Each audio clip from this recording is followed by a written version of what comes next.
They're walking on the road to Emmaus. Beautiful time.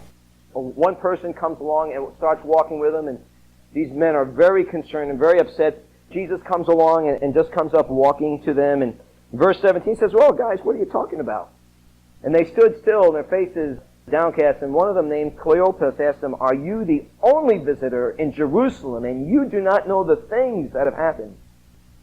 Jesus says, "Well, what thing?" He says, "What are you talking about?" So the guy said, "I can't believe you don't know this. You've got to be the densest, most obtuse person in all of Jerusalem." It says, "About Jesus of Nazareth, they replied, he was a prophet, powerful," in verse 19 of chapter 24 of Luke. "He was a prophet, powerful in word and deed before God and all the people. And the chief priests and our rulers handed him over to be sentenced to death, and they crucified him. But we had hope." Now look at this. This was their cherished thought. "We had hope that he was the one who was going to redeem Israel.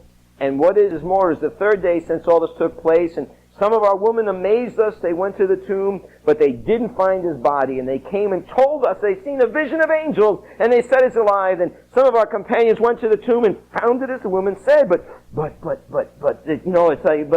didn't see. They didn't see him." King James reads, "O fools and slow of heart." O fools and slow of heart.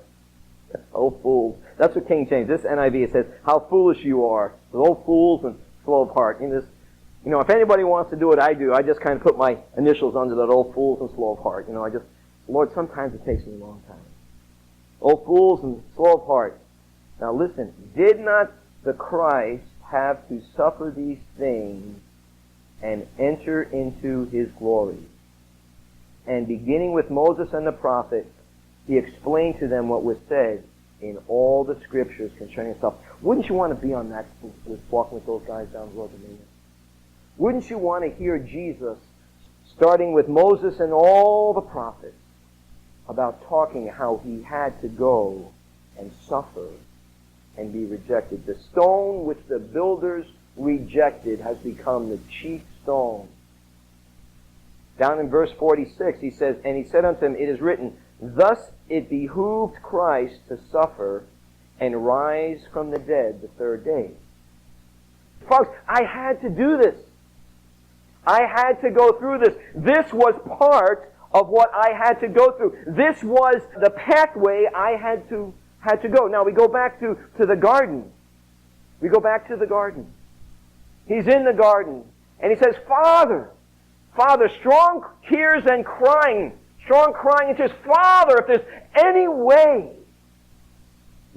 way that this cup can pass from me, God, I know what I'm headed for. I've been aware of it a long time, and it's not something that is easy for me to do.